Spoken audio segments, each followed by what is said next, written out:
ಕತ್ತಲೆಯು ಪೂರ್ಣವಾಗಿ ಆವರಿಸುವ ಮೊದಲು ತಾನು ಕೃತಕೃತ್ಯನಾಗಬೇಕೆಂದು ಬಗೆದು ಜಟಾಯುವು ತಾನು ನಿಶ್ಚಯಿಸಿಕೊಂಡಂತೆ ತನ್ನ ಬಲಭಾಗದ ರೆಕ್ಕೆಯನ್ನು ಅರಳಿಸಿ ಅದನ್ನು ಸೀತಾದೇವಿಯನ್ನು ಹಿಡಿದುಕೊಂಡಿದ್ದ ರಾವಣನ ದೇಹದ ಕೆಳಭಾಗಕ್ಕೆ ಸರಿಸಿ ಹೊಂದಿಸಿಕೊಂಡು ತನ್ನ ಒಂದು ಕಾಲಿನಿಂದ ರಾವಣನ ಪಾದಗಳನ್ನು ಮೆಟ್ಟಿ ಕೆಳಗೆ ಒತ್ತತೊಡಗಿದನು. ಸೀತೆಯನ್ನೆತ್ತಿಕೊಂಡಾಗ ತನ್ನ ಸರ್ವಸ್ವದೊಂದಿಗೆ ತಾನು ಕೆಳಗಿಳಿಯುವಂತೆ ಕಂಡಿತು ದಶಗ್ರೀವನಿಗೆ. ಅಷ್ಟರಲ್ಲಿ ಅರಳಿದ್ದ ಜಟಾಯುವಿನ ರೆಕ್ಕೆಯ ಅಡಿಯಲ್ಲಿ ಅವನ ದೇಹಭಾಗವು ರಾವಣನಿಗೆ ಕಂಡು ಹೋಯಿತು. ತತ್ಕ್ಷಣ ಕೈಯ ಕರವಾಲದಿಂದ ಜಟಾಯುವಿನ ರೆಕ್ಕೆಯ ಅಡಿಗೆ ಆ ದೇಹಭಾಗವು ಕಂಡಲ್ಲಿಗೆ ದಶಕಂದರನು ಪ್ರಹರಿಸಿಬಿಟ್ಟನು. ರೆಕ್ಕೆಯು ತುಂಡಾಗಿ ಕೆಳಕ್ಕೆ ಬಿತ್ತು. ಪಕ್ಷಿಯು ಬಾಯಿ ಬಿಟ್ಟು ನೆಲದಲ್ಲಿ ದೂರ ಉರುಳಿತು. ಆಧಾರವಿಲ್ಲದ ರಾವಣನು ಅದರೊಂದಿಗೆ ಭೂಮಿಯನ್ನೇ ಸೇರಬೇಕಾಯಿತು. ಸೀತೆಯು ರಾವಣನ ಕಂಕುಳಲ್ಲಿದ್ದುದರಿಂದ ಅವಳಿಗೇನು ಘಾತವಾಗಲಿಲ್ಲ. ರಾವಣನ ಖಡ್ಗ ಪ್ರಹಾರದಿಂದ ಉರುಳಿಬಿದ್ದ ಜಟಾಯುವಿನ ದೇಹದಿಂದ ರೆಕ್ಕೆಯೊಂದು ತುಂಡಾಗಿ ಬಿದ್ದು ಆ ಗಾಯದಿಂದ ರಕ್ತವು ಒಂದೇ ಸಮನೆ ಪ್ರವಹಿಸತೊಡಗಿತು. ಮುಂದದು ಖಂಡಿತವಾಗಿಯೂ ಏಳಲಾರದೆಂದು ತಿಳಿದ ರಾವಣನು ಅಂತೂ ಒಮ್ಮೆಗೆ ಬದುಕಿದೆನೆಂದು ಸೀತೆಯೊಂದಿಗೆ ತಿರುಗಿ ಪುಷ್ಪಕವನ್ನೇರಿದನು. ಮುಂದೆ ಹಾರಿದನು. ಸೀತಾದೇವಿಗೆ ಮಾತ್ರ ತನ್ನ ದುಸ್ಥಿತಿಯಲ್ಲಿಯೂ ಜಟಾಯುವಿನ ಕುರಿತು ಅತೀವ ವೇದನೆ ಉಂಟಾಯಿತು. ಹಾಯ್, ಧರ್ಮ ಬುದ್ಧಿಯಿಂದ ಬಂದು ಈ ದುಷ್ಟನನ್ನೆದುರಿಸಿದ ಜಟಾಯುವಿನ ಗತಿಯೂ ಹೀಗಾಯಿತೆ. ಧರ್ಮಕ್ಕೆ ಎಂದಾದರೂ ಸೋಲೆಂಬುದಿದೆಯೇ? ಇದ್ದರೆ ಇದು ಆ ಕಾರ್ಯದ ಫಲವನ್ನುಣ್ಣುವವರ ಯೋಗ್ಯತೆಗೆ ತಕ್ಕಂತೆ. ಭಾಗ್ಯಹತಳಾದ ನನ್ನನ್ನು ಬಿಡಿಸಲು ಬಂದವನಿಗೆ ಹೀಗಾದುದು ನನ್ನ ದೆಸೆಯಿಂದಲೇ ಅಲ್ಲವೇ? ಅಯ್ಯೋ, ಯಾವಳೋ ಆದ ನನ್ನನ್ನು ರಕ್ಕಸನ ದವಡೆಯಿಂದ ಬಿಡಿಸಬೇಕೆಂದು ಬಂದವನು ಜೀವವನ್ನೇ ಬಲಿಗೊಡಬೇಕಾಯಿತು ಅಷ್ಟೇ. ಹಾಯ್ ವಿಧಿಯೇ, ರಾಜ ಋಷಿಯಾದ ಜನಕ ಚಕ್ರವರ್ತಿಯ ಮಗಳಾಗಿಯೇ ಬೆಳೆದು ಮನುಕುಲದ ಮಹಾರಾಜನ ಮಗನನ್ನೇ ಮದುವೆಯಾದೆನು. ಆದರೇನು, ಲೋಕಾಭಿರಾಮನೆನ್ನಿಸಿದ ನನ್ನ ಪತಿಯು ನನ್ನ ಕೈ ಹಿಡಿದುದರಿಂದಲೇ ಇರಬೇಕು. ಹುಟ್ಟಿದ ಊರನ್ನು ತಂದೆ ತಾಯಿಗಳನ್ನು ಬಿಟ್ಟು ಕಾಡನ್ನು ಸೇರಬೇಕಾಗಿ ಬಂದುದು. ಸಿಂಹಾಸನದ ಮೇಲಿದ್ದು ಪ್ರಜಾಜನರನ್ನು ಪಾಲಿಸಬೇಕಾದವನು ನನ್ನನ್ನು ವರಿಸಿಯೇ ಇರಬೇಕು. ಗೊಂಡಾರಣ್ಯದ ಎಲೆಮನೆಯಲ್ಲಿ ವಾಸ ಮಾಡಬೇಕಾಗಿ ಬಂದುದು. ಆಹಾ, ಮೃಷ್ಟಾನ್ನವನ್ನುಂಡು ತಣಿಯಬೇಕಾದ ನನ್ನ ಪತಿದೇವನು ಅರಣ್ಯದ ಗಡ್ಡೆ ಗೆಣಸುಗಳನ್ನು ತಿಂದೇ ಹಸಿವೆಯನ್ನು ನೀಗಿಸಿಕೊಳ್ಳುವಂತಾಯಿತು.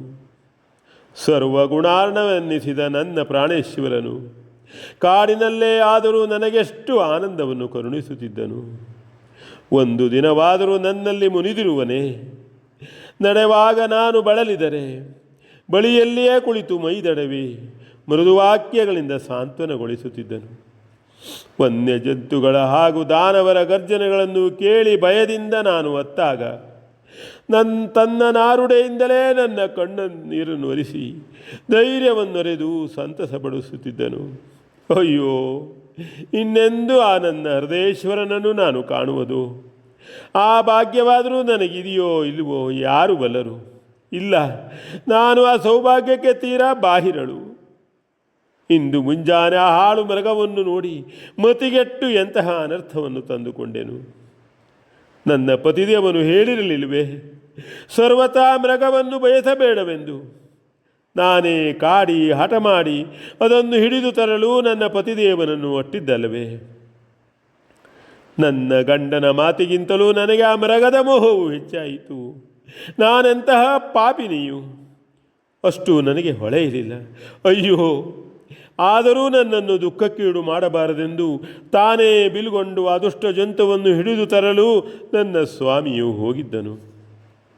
ಊಟದ ಹೊತ್ತಿಗೂ ಬಂದಿರಲಿಲ್ಲ. ಹಸಿದೇ ನನಗಾಗಿ ಆ ಮೃಗವನ್ನು ಬೆನ್ನಟ್ಟಿ ಅವನು ದಣಿದಿರಬೇಕು. ಅಯ್ಯೋ, ಅವನ ಆಜ್ಞೆಯಂತೆ ನನ್ನನ್ನು ರಕ್ಷಿಸುತ್ತಿದ್ದ ಲಕ್ಷ್ಮಣನನ್ನು ಕುರಿತು ನಾನೆಂತಹ ನೀಚ ವಾಕ್ಯಗಳನ್ನು ಆಡಿಬಿಟ್ಟೆ. ಅವನನ್ನು ನೋಯಿಸಿಯೇ ನಾನು ಒಟ್ಟಿದ್ದು. ಅವನೆಷ್ಟು ಹೇಳಿದರೂ ನನಗೆ ಹಿಡಿಸಲಿಲ್ಲ. ಎಂದಾದರೂ ಸುಮಿತ್ರಾ ಪುತ್ರನು ಅನ್ಯತಾ ಭಾವಿಸತಕ್ಕವನೇ? ಅರಿತರಿತು ಭ್ರಾಂತಳಾಗಿ ಅವನನ್ನಟ್ಟಿ ನನಗೀ ಗತಿಯು ಪ್ರಾಪ್ತಿಸಿತು. ಕನಸಿನಲ್ಲಿ ಕೂಡ ಹಾಗೆಣಿಸಿದ ಲಕ್ಷ್ಮಣನನ್ನು ನನ್ನ ಸ್ವಾಮಿಯೇ ಈಕೆಯನ್ನು ರಕ್ಷಿಸಿಕೊಂಡಿರು ಎಂದು ಹೇಳಿ ನಿಯೋಜಿಸಿದ ಅವನ ತಮ್ಮನನ್ನು ಮನನೊಯ್ಯುವಂತೆ ಮಾಡಿ ಕಳುಹಿಸಿಯೇ ನನಗೆ ಹೀಗಾದುದು. ಗಂಡನ ಮಾತು ಕೇಳಲಿಲ್ಲ, ಅವನಿಟ್ಟ ರಕ್ಷಣೆಯನ್ನು ಇಟ್ಟುಕೊಳ್ಳಲಿಲ್ಲ. ಶ್ರೀರಾಮನ ಮಾತನ್ನು ನಾನು ಕೇಳಿರದಿದ್ದರೂ ನನ್ನ ಮೇಲೆ ಪ್ರೀತಿ ಇಟ್ಟು ನನ್ನ ಅಭಿಷ್ಟವನ್ನು ಸಲ್ಲಿಸಿಕೊಡುವುದಕ್ಕಾಗಿಯೇ ಅವನು ಹೋಗಿದ್ದಾನೆ. ಲಕ್ಷ್ಮಣನ ಮಾತನ್ನು ನಾನು ನಂಬಲಿಲ್ಲ, ಅವನನ್ನು ನಿಂದಿಸಿದೆ. ಆದರೂ ಅವನು ನನ್ನ ಮಾತಿನಂತೆ ತನ್ನ ಅಣ್ಣನನ್ನು ಕಾಣಲು ಹೋದನು. ನನಗೂ ಒದಗಿ ಬಂದ ಸಹಾಯವು ಅನುಕೂಲವಾಗಬಹುದೇ ಎಂದಾದರೂ ಹಾಗಾಗಲು ಆಸ್ಪದವಿದೆಯೇ? ನನ್ನ ಅರಸನು ಬೇಡವೆಂಬುದನ್ನು ನಾನು ಬೇಕೆಂದೇ ಬಯಸಿದ ಅದೇ ದೊಡ್ಡ ತಪ್ಪು. ಅವನ ಇಷ್ಟವನ್ನು ನಾನು ನಿರಾಕರಿಸಿದೆ, ಅದು ಇನ್ನೊಂದು ಗುರುತರವಾದ ಅಪರಾಧ. ಅದರಲ್ಲಿಯೂ ಮಗುವಿನಂತಹ ಲಕ್ಷ್ಮಣನ ಪರಿಶುದ್ಧವಾದ ಮನಸ್ಸನ್ನು ನೋಯಿಸಿದ್ದು ಅಕ್ಷಮ್ಯವಾದ ಅಪರಾಧವೇ ಸರಿ. ಅಯ್ಯೋ, ಈ ನನ್ನ ತಪ್ಪುಗಳಿಗೆ ಇಂತಹ ಶಿಕ್ಷೆಯೇ? ವಿಧಾತ ಯಾವ ಜನ್ಮದಲ್ಲಿ ಮಾಡಿದ್ದ ಪಾಪದ ಫಲವೋ, ಯಾರ ದಾಂಪತ್ಯವನ್ನು ಕಂಡು ಕರುಬಿದೆನೋ ಯಾರಿಗೆ ಗೊತ್ತು? ಹಾ ಪತಿದೇವ ಶ್ರೀರಾಮ, ನನ್ನಿಂದ ನಿನಗೆಷ್ಟು ಕಷ್ಟಗಳು. ನಿನ್ನ ಬಳಿಯಲ್ಲಿ ನಾನಿದ್ದಾಗ ನನಗೇನೂ ಆಗಿರಲಿಲ್ಲ. ನಿನ್ನನ್ನು, ನಿನ್ನ ಆಜ್ಞೆಯನ್ನು ದೂರ ಮಾಡಿದಾಗಲೇ ಆ ಮರುಕ್ಷಣದಲ್ಲಿ ನನ್ನ ಪಾಡು ಹೀಗಾಯಿತು. ಹಾಯ್ ಶ್ರೀರಾಮಚಂದ್ರ, ಅಹಲ್ಯೋದ್ಧಾರದ ಪುಣ್ಯಮೂರ್ತಿಯಾದ ನೀನು ನಿನ್ನ ಪತ್ನಿಯನ್ನು ಕಳೆದುಕೊಂಡೆ ಎಂಬ ಅಪವಾದವು ನನ್ನಿಂದಾಗಿ, ಬುದ್ಧಿಶೂನ್ಯಳಾದ ನನ್ನ ಮೋಹ ಭ್ರಾಂತಿಗಳಿಂದಾಗಿ ಸುಚರಿತ ಚಾರಿತ್ರನಾದ ನಿನಗೆ ಪ್ರಾಪ್ತಿಸುವಂತಾಯಿತು. ಪ್ರಿಯತಮ, ಪತ್ನಿಯಾಗಿ ಕೈ ಹಿಡಿದ ನಿನಗೆ ಕಷ್ಟವನ್ನು ಕೊಟ್ಟೆ. ಈಗ ಕಳವಿಗೆ ತುತ್ತಾಗಿಯೂ ನಿನಗೆ ವೇದನೆಯನ್ನಿತ್ತೆ. ಓ ದಯಾಮಯನೇ, ನನ್ನ ಅಪರಾಧವನ್ನು ಮನ್ನಿಸು. ಪರಿಹಾರವಿಲ್ಲದ ನನ್ನ ತಪ್ಪಿಗೆ ನೀನೇ ಶಿಕ್ಷೆಯನ್ನು ವಿಧಿಸು. ಹಾಗೆ ಶಿಕ್ಷಿಸುವುದಕ್ಕಾಗಿಯಾದರೂ ಈ ದೈತ್ಯನ ಬಾಧೆಯಿಂದ ನನ್ನನ್ನು ಬಿಡಿಸಿಕೋ ಪ್ರಾಣೇಶ್ವರ. ದುರ್ವಾಂಛೆಯೇ ಆಗಿದ್ದರೂ ನನ್ನ ಬಯಕೆಯನ್ನು ಪೂರೈಸಿಕೊಡಲು ಸಿದ್ಧನಾದ ನನ್ನ ಸ್ವಾಮಿಯೇ, ನಿನ್ನ ದಿವ್ಯ ಪಾದಗಳ ಸೇವೆಯನ್ನು ಮಾಡುವ ಯೋಗವನ್ನು ನನಗೆ ಅನುಗ್ರಹಿಸಲಾರೆಯ? ತಮ್ಮನೆಂಬ ವಾತ್ಸಲ್ಯದಿಂದ ಅವನ ಅಪೇಕ್ಷೆಯಂತೆ ಭರತನಿಗೆ ನಿನ್ನ ಪಾದುಕೆಗಳನ್ನೇ ಇತ್ತು ಕರುಣಿಸಿದವನಲ್ವೇ? ನನ್ನನ್ನು ಉದ್ಧರಿಸಿ ನನ್ನ ಕೊನೆಯುಸಿರಿನ ತನಕ ನಿನ್ನ ಆ ದಿವ್ಯ ಚರಣ ಸಾನ್ನಿಧ್ಯದಲ್ಲಿ ಅದನ್ನೇ ಅರ್ಚಿಸಿಕೊಂಡಿರಲು ಭಾಗ್ಯವನ್ನಿತ್ತು ರಕ್ಷಿಸಲಾರೆಯ? ಪಾಪಿಗಳ ಪಾಪವನ್ನು ಸೇಚನ ಮಾತ್ರದಿಂದಲೇ ಪರಿಹರಿಸಿ ಪಾವನಗೊಳಿಸುವ ಅಮರ ಗಂಗೆಯನ್ನೇ ಭೂಮಿಯಲ್ಲಿಳಿಸಿ ಹರಿಸಿದ ಅಪವಿತ್ರ ವಂಶೋದ್ಭವನಾದ ನೀನು, ನಿನ್ನನ್ನೇ ನಂಬಿರುವ ನಿನ್ನ ಚರಣದಾಸಿಯ ಪಾಪವನ್ನು ತೊಳೆದು ಅಪರಾಧವನ್ನು ಕ್ಷಮಿಸಿ ಉದ್ಧಾರ ಮಾಡಲಾರೆಯ?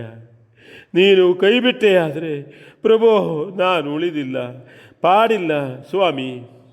ಧರ್ಮಪರಾಯಣನಾದ ನಿನ್ನ ಧರ್ಮಪತ್ನಿಯೆಂದೆನಿಸಿದ ನಾನು ಕ್ರೂರ ರಾಕ್ಷಸನ ಬಂಧನದಲ್ಲಿಯೇ ಬಿದ್ದು ಸಾಯುವಂತೆ ಮಾಡದಿರು ನಾಥ, ರಕ್ಷಿಸು ರಕ್ಷಿಸು ಎಂದು ಬಹುವಿಧದಿಂದ ಹೊಲುಬಿ ಪ್ರಾಣಪತಿಯನ್ನೇ ಕುರಿತು ಪ್ರಾರ್ಥಿಸುತ್ತಿದ್ದಳು.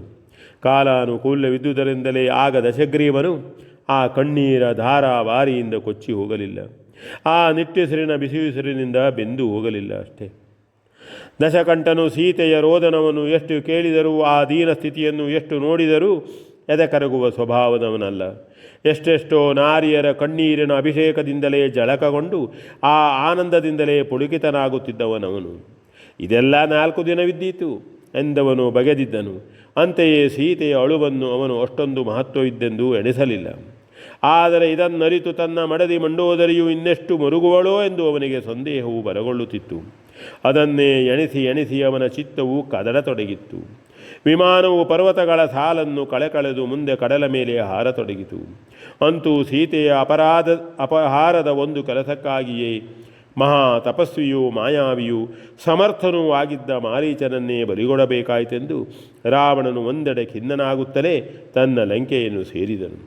ಯಾವ ವಿಮಾನದಲ್ಲಿ ಸಂಚರಿಸಿ ಬೇರೆ ಬೇರೆ ಕಡೆ ಬೇರೆ ಬೇರೆ ಶಾಪಗಳನ್ನು ದಶಮುಖನು ಪಡೆದಿದ್ದನು, ಅದೇ ವಿಮಾನದಲ್ಲಿ ಸೀತಾದೇವಿಯನ್ನು ತಂದು ತನ್ನ ದೈತ್ಯ ಸಾಮ್ರಾಜ್ಯದ ರಾಜಧಾನಿಯಾದ ಲಂಕೆಯನ್ನು ಹುಗಿಸಿದನು.